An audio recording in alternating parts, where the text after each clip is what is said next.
কষ্ট আমার কপালে লেখা, সুখ আমি কোথায় পাবো। দুঃখ যদি বিক্রি হইতো তাহলে আমি হতাম সবচেয়ে ধনী।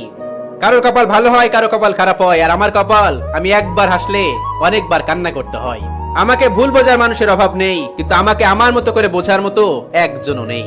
দেখুন মানুষ কত আজব, নাটকে মানুষের বিপদ দেখে কেঁদে ফেলে, আর বাস্তবে মানুষের বিপদ দেখে নাটক মনে করে। গরিবের গায়ে হাত তোলা খুব সহজ, দুনিয়াটা হচ্ছে শক্তের ভক্ত আর নরমের জম। ফোন থেকে যে জিনিসটা আমি বেশি করে চাই, সেই জিনিসটাই আমার কপাল থেকে সবার আগে হারিয়ে যায়।